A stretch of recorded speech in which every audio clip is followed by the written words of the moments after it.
In the spring of 1940, as German bombers filled the skies over Britain, a peculiar transformation began taking place across the English countryside. Factories didn't just shut their lights off.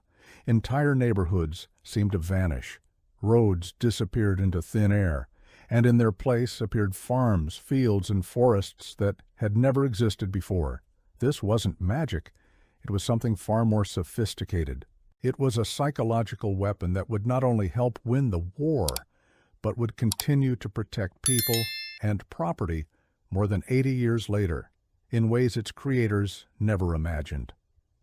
Today we're going to explore one of the most ingenious defensive strategies ever devised, a tactic so effective that it's being used right now, at this very moment, to protect homes and businesses around the world from those who would take what isn't theirs. And the fascinating part? Most people have no idea they're using a strategy that was perfected during humanity's darkest hours. Our story begins not on a battlefield, but in a small art studio in London in the year 1939. The artists who went to war when Britain declared war on Germany in September 1939, the government knew something terrifying was coming. The Luftwaffe, Hitler's Air Force, had already demonstrated its devastating power in Spain and Poland. British cities, with their dense populations and vital industries, would be sitting ducks. The problem was simple, but seemingly impossible to solve. How do you hide a city? How do you make a factory disappear? How do you convince enemy pilots flying at hundreds of miles per hour that what they're looking at isn't what they think it is? The answer came from an unexpected place. The Royal Engineers formed a special unit, one that would become known as the Camouflage Development and Training Center. But instead of recruiting soldiers or engineers, they did something radical. They recruited artists, painters, sculptors, set designers from London's theatre district, even magicians, all found themselves suddenly vital to Britain's defense. Among them was a man named Jasper Maskelyne, a stage illusionist whose family had been performing magic tricks for generations. The British military wanted to know if the principles of stage illusion, of misdirection and false perception, could work on a massive scale. The answer was yes. But it would require thinking about deception in an entirely new way. The psychology of perception. To understand why this World War II tactic still works today, we need to understand something fundamental about how human beings perceive reality. Our brains don't actually see the world as it is. Instead, they construct a version of reality based on expectations, patterns, and quick judgments. This is exactly what the British camouflage experts exploited. They understood that a German pilot flying at night or through clouds doesn't have time to carefully examine every detail below. The pilot's brain makes rapid assumptions based on patterns it recognizes. A rectangular building is a factory. Lights in a grid are a city. Rails and roads lead to important targets. So the British asked themselves a brilliant question. What if we could feed the enemy's brain the wrong patterns? What if we could make them see what we wanted them to see instead of what was actually there? The first experiments were conducted on military bases. Large canvas sheets were painted to look like fields and spread over buildings. From the ground they looked absurd, but from the air they were remarkably convincing. The human brain, expecting to see farmland from that altitude and angle, filled in the gaps and saw exactly that. But the British didn't stop there. They realized that the most effective camouflage wasn't just about hiding. It was about misdirection, about drawing attention to the wrong place entirely. The decoy cities. In late 1940, as the Blitz intensified, Britain implemented one of the most audacious deception operations in military history. They began building fake cities. These weren't crude mock-ups. They were elaborate constructions designed to fool aerial reconnaissance and bomber crews. Near important urban centers, teams worked in secret to create what were called starfish sites, a code name derived from SF, meaning special fires. When air raid sirens sounded, these decoy sites would spring to life. Controlled fires would be lit in patterns that mimicked a city under bombardment. Lights would flicker on in arrangements that suggested streets and buildings. To a German bomber crew flying overhead seeking to finish off a target they'd hit on a previous raid, these sites looked exactly like their objective, but they were actually empty fields, miles from anything important. The psychology was brilliant. German intelligence knew where British cities were located. Their pilots had maps and expected to find targets in specific locations. The decoy sites didn't try to hide the cities. Instead, they created false versions in nearby but offset locations. When pilots thought they were bombing Sheffield or Southampton, they were actually dropping their payloads on elaborate fakes. The Germans were seeing what they expected to see, just not where it actually was. Historical records show that these starfish sites absorbed hundreds of bombing raids, thousands of tons of explosives that would have destroyed homes and taken lives instead, fell harmlessly on empty ground. The tactic worked because it understood a fundamental truth about human perception. We see what we expect to see, and were remarkably resistant to questioning those expectations. The Magician's Hand. Jasper Maskelyne and his team took these principles even further in North Africa.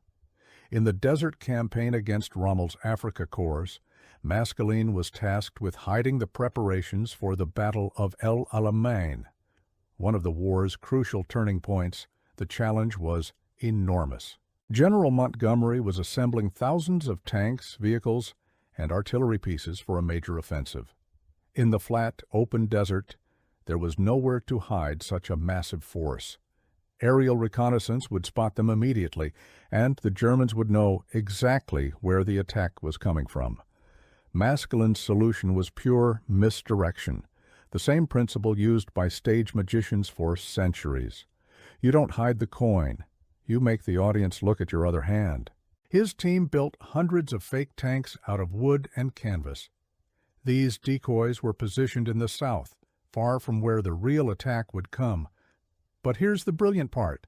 They didn't just suddenly appear. That would have been suspicious. Instead, they were gradually assembled over several weeks, allowing German reconnaissance to discover them slowly, naturally. The Germans watched this buildup and concluded, as intended, that the British offensive would come from the south. Meanwhile, the real tanks were being positioned in the north. But how do you hide a tank in an open desert? Maskelyne's team built fake trucks, hollow shells of canvas and wood that were placed over the real tanks. From the air, German reconnaissance saw exactly what they'd seen before: supply trucks, unremarkable and unthreatening, in positions that made logistical sense. The psychology was perfect. The Germans expected to see supply vehicles in the north, supporting defensive positions. They expected to see tanks massing in the south where their reconnaissance had watched them being assembled. So that's exactly what they saw, even though the reality was the complete opposite. When Montgomery launched his attack from the north, the Germans were caught completely off guard. Their forces were positioned to defend against an assault from the south that never came. The factory that wasn't there. Back in Britain, the camouflage teams were perfecting another technique, one that would have surprising relevance decades later. They focused on protecting vital war production facilities, particularly aircraft factories. One of the most successful operations involved the Spitfire production facility at Castle Bromwich, near Birmingham. This factory was producing hundreds of fighter aircraft, making it one of the most valuable targets in Britain. The Germans knew it existed and knew approximately where it was. Destroying it would have been a major blow to the Royal Air Force. The British couldn't move the factory, and they couldn't truly hide it. So they did something else. They made it look like something else entirely. Teams of artists and engineers covered the factory's roof with a layer of camouflage that, from above, looked like a continuation of the surrounding residential neighborhood. But they didn't just paint the roof. They created three-dimensional features: false chimneys, fake gardens, even simulated laundry lines with sheets that appeared to be drying in the wind. They added irregularities and asymmetries because perfect patterns look artificial. They studied how residential areas looked from the air at different times of day and in different weather conditions, and adjusted the camouflage accordingly. But perhaps most ingeniously, they understood that the absence of something could be as suspicious as its presence. The real factory had certain heat signatures, certain patterns of activity. So nearby they built a decoy factory, one that had all the thermal and visual signatures of an active industrial facility, but was actually just an empty shell designed to draw attacks. German reconnaissance photos from the period show how effective this was. Intelligence analysts looking at these images identified the decoy as the real facility and often dismissed the actual factory as residential buildings. The psychology here was again about managing expectations. The Germans expected an aircraft factory to look a certain way, large, industrial, with specific features. So the British gave them a target that matched those expectations while making the real facility invisible by disguising it as something mundane, something the brain would automatically classify as unimportant and skip over. The post-war discovery. When the war ended, these camouflage and deception techniques were classified. The full extent of Britain's deception operations remained secret for decades, but the knowledge didn't disappear. Many of the artists, engineers, and psychologists who had worked on these projects went back to civilian life, bringing their expertise with them. Some went into architecture and urban planning, others into security consulting, and slowly, these wartime lessons began to influence how people thought about protecting property and valuables in peacetime. The connection wasn't always direct or obvious, but the underlying principles, the understanding of perception and expectation, began showing up in unexpected places. The modern application, fast forward to the present day.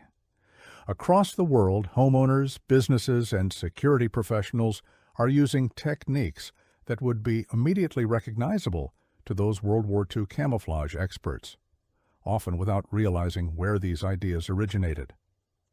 Consider the modern security camera. Yes, the technology is new, but the deployment strategy, that's pure World War II thinking. Security experts now know that the most effective camera placement isn't always the most obvious. A camera in plain sight can be a deterrent, but it's also easy to avoid or disable. So the best security systems often use a combination: obvious cameras that draw attention and hidden cameras disguised as everyday objects. This is the same principle as the starfish sites. The obvious camera is the decoy city, drawing attention and making would-be intruders believe they know where the surveillance is. Meanwhile, the real monitoring comes from cameras they never notice, hidden in smoke detectors, clock radios, or picture frames. But it goes deeper than that. Modern security design increasingly focuses on something called crime prevention through environmental design, and at its heart is pure perceptual psychology. The idea is simple. Make valuable targets look like they're not valuable. Make easy targets look difficult. Make what criminals expect to find somewhere else entirely. The safe that isn't there. There's a security company in Europe that specializes in protecting high-value homes. Their most effective service doesn't involve alarms or guards. It involves making the home look like it contains nothing worth taking. They've studied how burglars think, how they make decisions about which homes to target. Burglars, like German bomber pilots, are working with limited time and information. They make rapid judgments based on visible cues. A home with expensive cars in the driveway, elaborate landscaping, and obvious signs of wealth gets targeted. The burglar's brain sees the pattern and draws a conclusion: valuable items inside. So this security company does something counterintuitive. They help wealthy clients manage the external appearance of their homes to signal ordinary, middle-class occupancy. The expensive sports car stays in the garage. The landscaping is nice, but not ostentatious. The exterior suggests comfort, but not wealth. Meanwhile, the real security is layered and hidden. Not just cameras and alarms, but strategic design elements that make the home difficult to case or enter without being noticed, all invisible to casual observation. This is exactly the principle used to hide the Castle Bromwich factory. Don't try to make the target invisible. Make it look like something else, something not worth the effort. The psychology of the decoy, but perhaps the most direct application of World War II tactics, appears in how people now protect their most valuable possessions. Security experts recommend a strategy they call layered deterrence. Keep some valuables in an obvious safe, the kind a burglar expects to find. But keep your most important items somewhere else entirely, disguised as something mundane. This is Maskelyne's tank disguised as a truck principle applied to home security. The burglar finds the safe, possibly even cracks it, and discovers items of moderate value. Their expectation has been confirmed. They've found what they were looking for. Most will take these items and leave, never suspecting that the real valuables are elsewhere. One security consultant tells a story about a client who kept a wall safe behind a painting, just as movies and television have conditioned everyone to expect. Inside were some jewelry and a modest amount of cash, but the client's real wealth, including rare coins worth hundreds of thousands, was kept in fake plumbing pipes in the basement, disguised as part of the house's infrastructure. When the home was eventually broken into, the burglars found the obvious safe, took its contents, and left satisfied. They never suspected the truth. Their expectations had been met, so they stopped looking. This is psychological warfare applied to property crime. It exploits the same mental shortcuts that made German pilots bomb empty fields instead of actual cities. The corporate shield major corporations have taken these lessons even further. There's a fascinating arms race happening right now between sophisticated thieves and corporate security, and it's being fought with World War II tactics. Data centers, the facilities that store the world's digital information, are obvious targets. They contain servers worth millions and data worth potentially billions. But increasingly, these facilities don't look like what you'd expect. Some of the world's most important data centers are disguised as ordinary warehouses, unremarkable buildings in industrial parks. From the outside, they're indistinguishable from facilities storing furniture or auto parts. No signs, no corporate logos, nothing to indicate what's inside.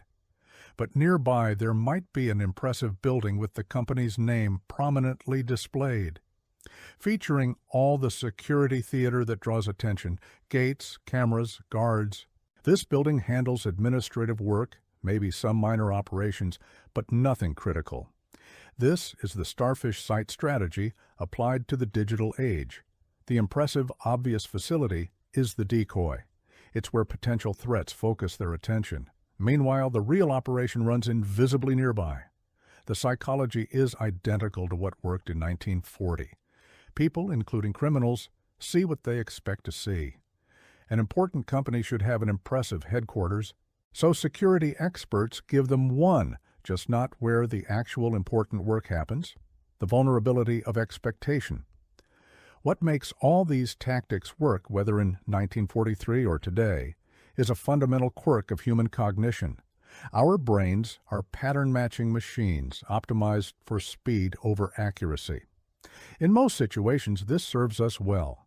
We don't need to carefully examine every detail of our environment. Quick assumptions based on familiar patterns get us through the day efficiently. But this efficiency creates a vulnerability. Once our brain has categorized something, it stops looking carefully. We see what we expect to see, and we filter out information that contradicts our expectations. This is why camouflage experts during the war spent so much time studying how people actually perceive their environment. They learned that perfection is suspicious. A too neat pattern catches the eye because it doesn't match natural randomness. So they added irregularities, asymmetries, imperfections that made their deceptions look authentic. Modern security design uses the same principle. The fake smoke detector hiding a camera isn't perfectly placed. It's slightly crooked, maybe a bit dusty, exactly as a real smoke detector would be.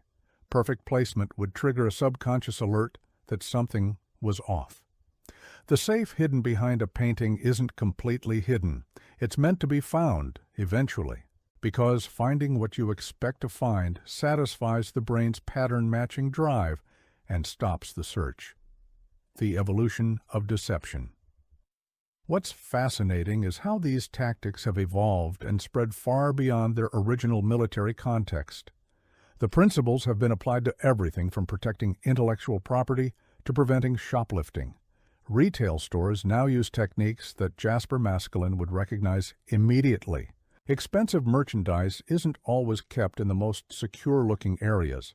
Sometimes it's the cheap items that are locked up, while luxury goods are left apparently accessible. The psychology is that shoplifters develop mental models of how stores protect valuables. By violating those expectations, stores can protect items more effectively. Some stores place their most valuable inventory in back rooms that look like employee break areas or storage for cleaning supplies. Ordinary, unremarkable doors that would-be thieves walk past without a second thought, their brains having categorized these spaces as unimportant. One major electronics retailer conducted an experiment. They took their highest theft items and, instead of locking them in cases, they displayed them openly but in unexpected locations, areas of the store where customers wouldn't normally expect to find valuable merchandise. Theft of these items dropped significantly, not because they were harder to steal, but because thieves weren't looking for them there. This is pure World War II camouflage doctrine. The best hiding place isn't necessarily the most secure. It's the place no one thinks to look. The arms race continues. Of course, just as the Germans eventually adapted to Allied deception tactics, modern criminals have begun to understand these security principles, which means the defenders must keep innovating, just as they did during the war. This has led to increasingly sophisticated approaches that layer multiple types of deception. Security systems now often include deliberate vulnerabilities, seemingly exploitable weaknesses that are actually monitored traps. A window that appears easy to access might be the most heavily monitored entry point, designed to catch intruders who think they've found an oversight.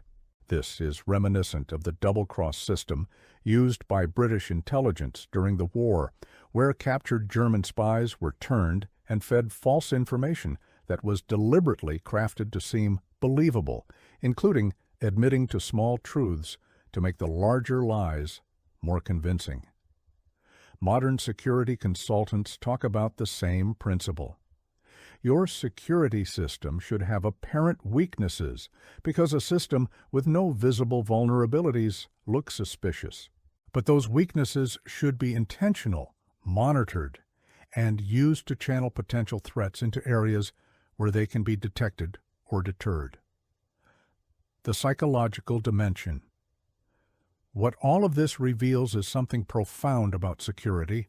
Whether you're protecting a city from bombers or a home from burglars, the most effective defense isn't always physical, it's psychological. The World War II camouflage experts understood this intuitively. They weren't trying to make targets physically invisible, which would have been impossible. They were trying to manage perception, to shape what people believed they were seeing. This required deep insight into human psychology. They had to understand not just how the eye works, but how the brain interprets visual information. They had to account for expectations, for the mental shortcuts people use to make sense of complex environments quickly. And they had to remember that they weren't just dealing with cameras and sensors. They were dealing with human beings who would interpret the images those cameras and sensors captured. The deception had to work on multiple levels: the immediate visual level and the interpretive, analytical level. Modern security design has rediscovered and refined these insights. The best security systems don't just stop intruders physically. They shape how intruders think, how they assess risk and opportunity, how they make decisions about where to go and what to do. The lesson of attention. One of the most important principles to emerge from both wartime camouflage and modern security psychology is what experts call attention management. It's not enough to hide something. You need to give people something else to pay attention to. During the war, this meant creating decoys that were actively interesting, that drew attention, and seemed worthy of attack. Modern security applies this by creating obvious security features that make people feel like they know where the protection is. A home security sign in the front yard, visible cameras, motion-sensing lights, these all serve a dual purpose. They deter some casual criminals, yes. But for more determined threats, they also create a false sense of understanding. The would-be intruder believes they know what the security system is, where the cameras are, how the protection works. This confidence can be exploited, because while they're paying attention to the obvious security, they're not looking for the hidden sensors, the unconventional monitoring systems, the unexpected protective measures. Their attention has been managed, directed toward the decoy, and away from the reality. This is exactly how the starfish sights worked. German bomber crews paid attention to the fires and lights, the apparent targets.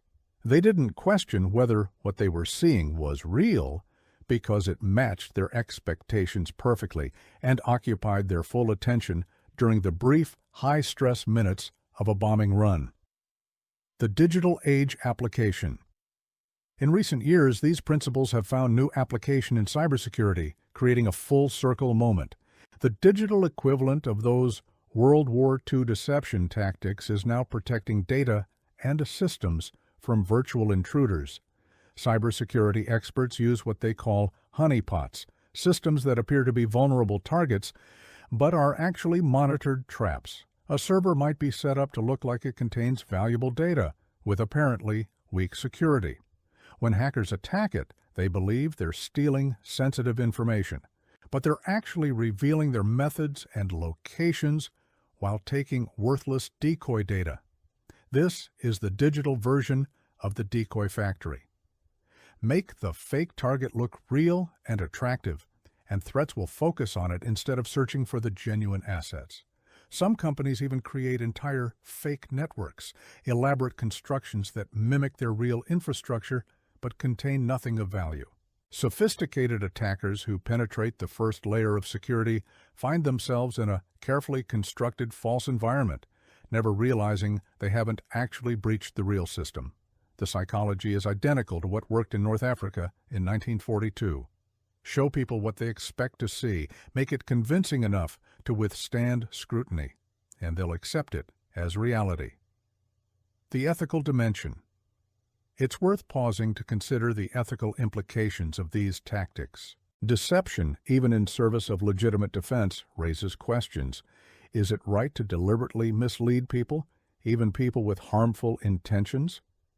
During World War II, this question was settled by the existential nature of the threat. Britain was fighting for survival. The camouflage and deception operations saved countless lives by protecting civilians from bombing raids and by helping win crucial battles. In the modern context, the ethics are perhaps more nuanced. Using deception to protect your property from theft seems clearly justified. But where are the boundaries? At what point does security design become manipulation? Most security experts draw the line at transparency and consent.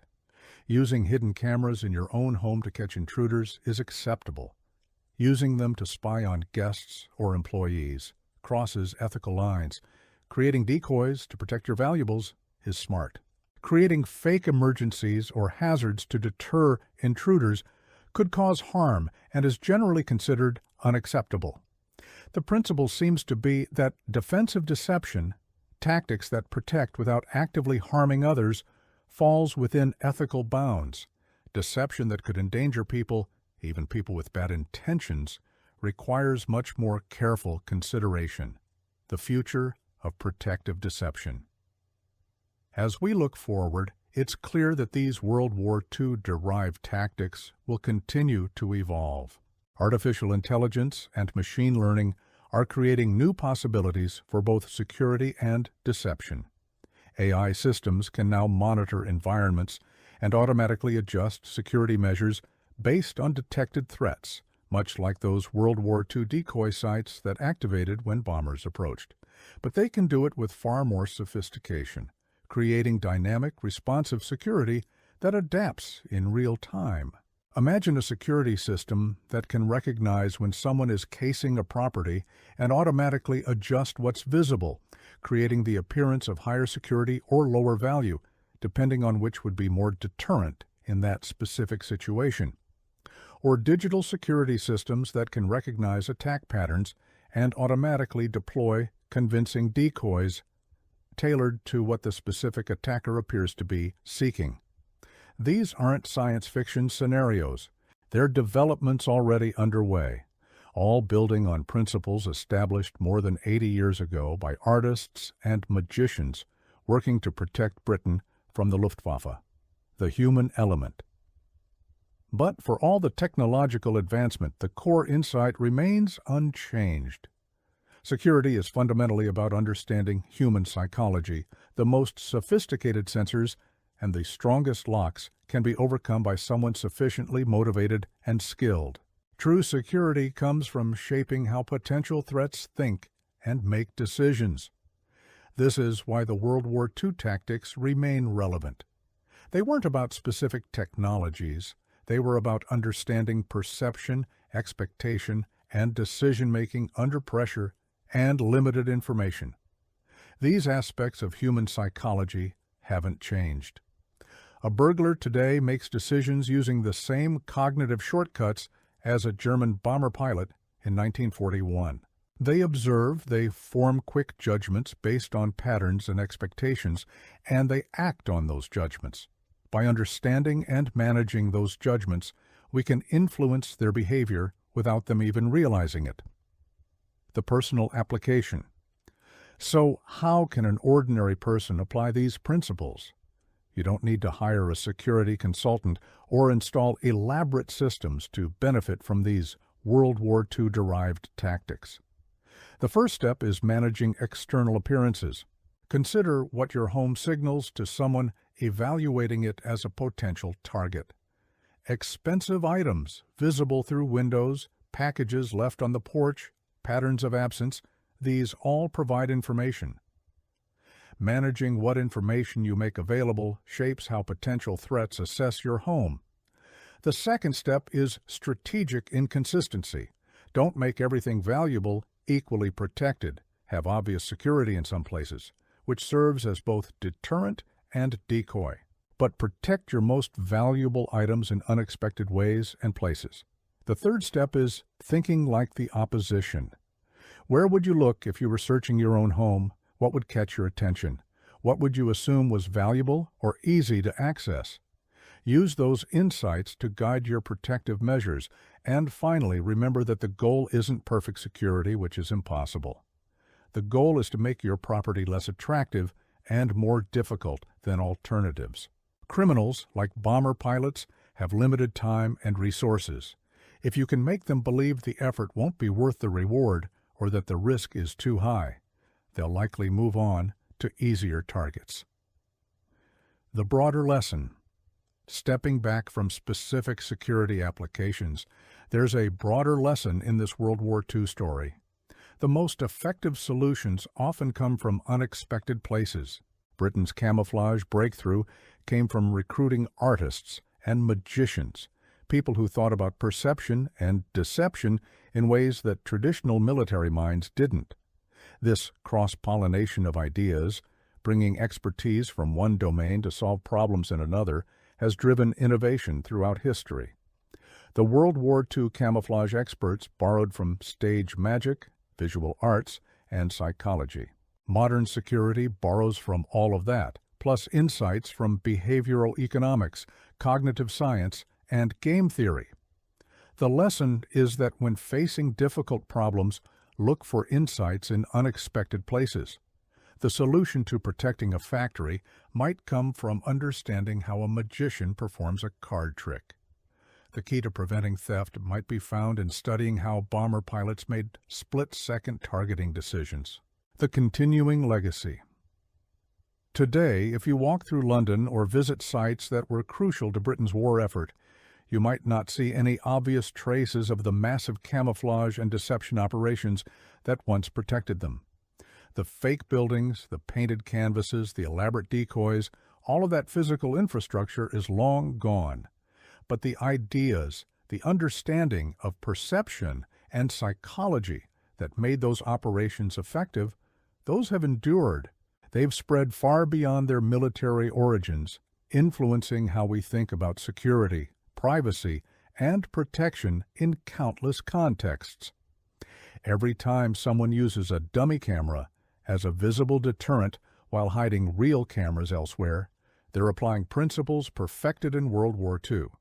Every time a valuable item is stored in an unexpected place, while obvious locations hold decoys, that's Jasper Maskelyne's legacy.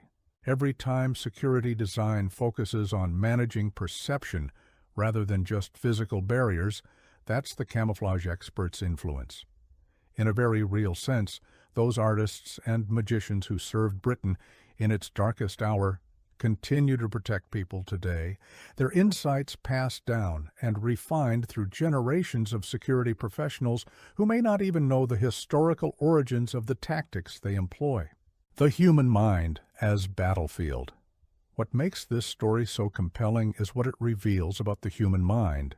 We like to think of ourselves as rational, as carefully evaluating our environment and making logical decisions.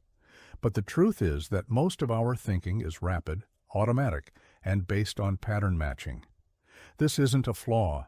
It's a feature that usually serves us well. We couldn't function if we had to consciously analyze every detail of our environment. Our brain's ability to make quick categorizations and assumptions allows us to navigate complex situations efficiently.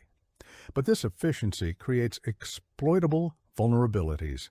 Once we've categorized something, we stop examining it carefully. We see what we expect to see and filter out contradictory information.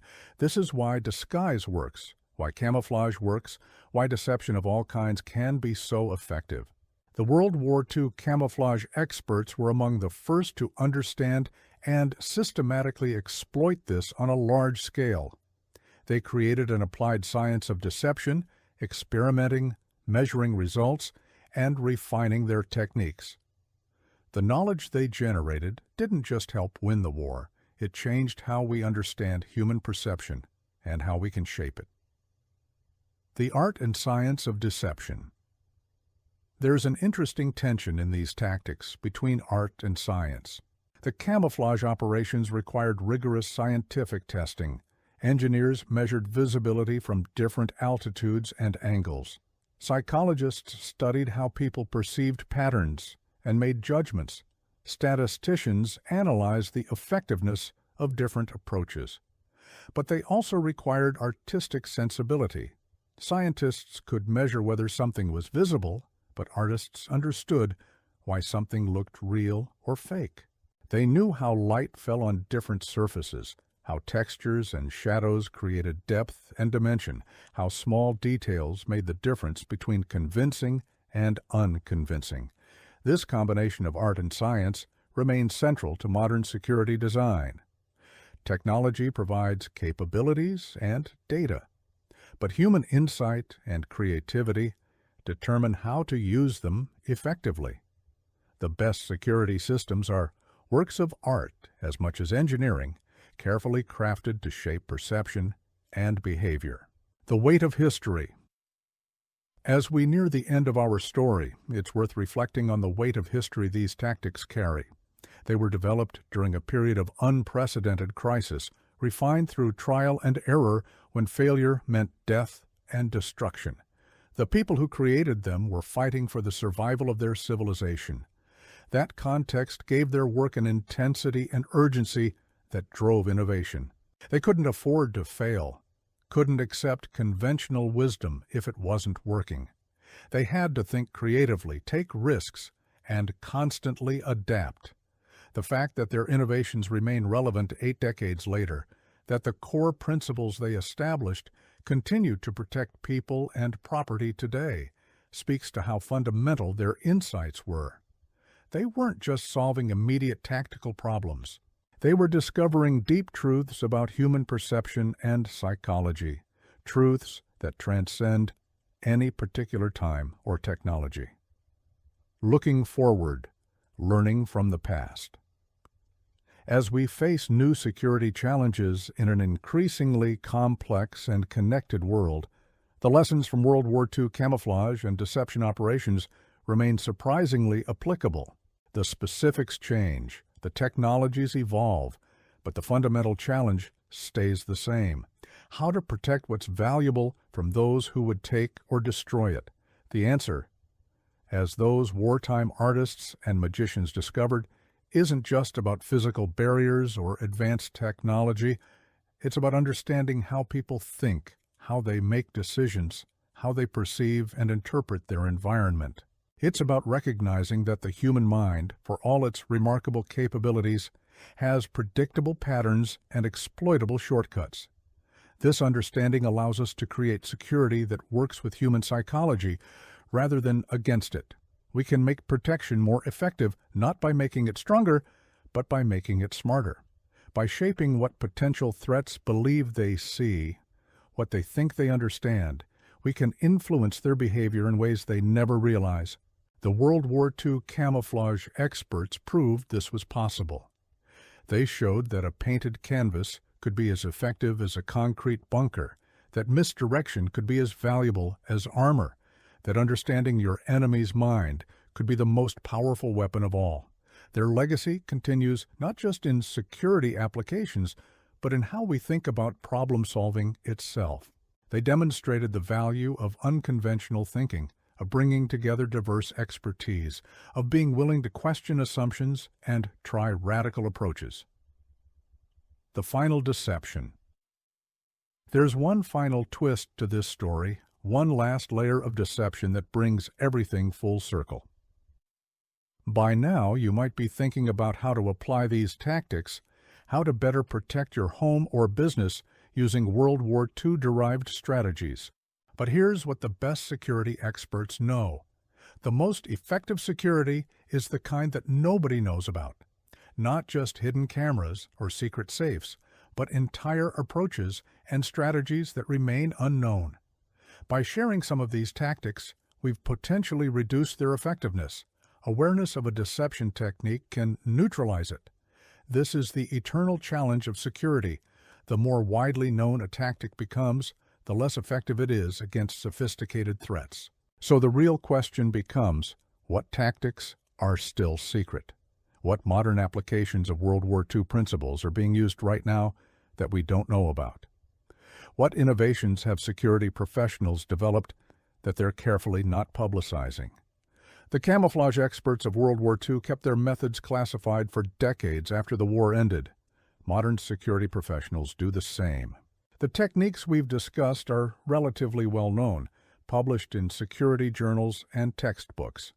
But the cutting edge, the newest and most effective applications, those remain closely guarded secrets, which means that the story we've told, while true, is necessarily incomplete.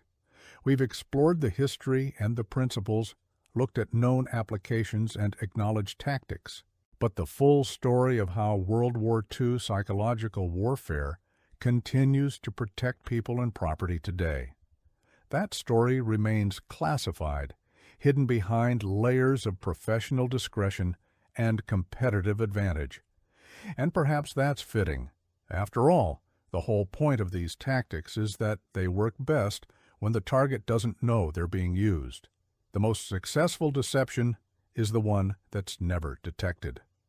Conclusion: the invisible shield. We began with a question. How could a tactic developed during World War II still be confusing modern thieves more than 80 years later?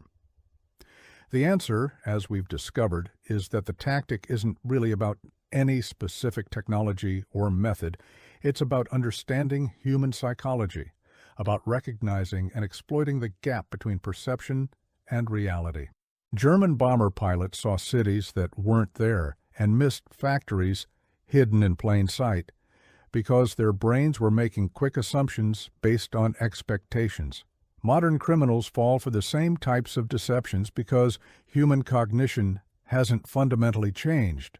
We're all walking around with brains optimized for rapid pattern matching rather than careful analysis. We see what we expect to see. We make assumptions based on past experience. We trust our perceptions even when they're misleading us.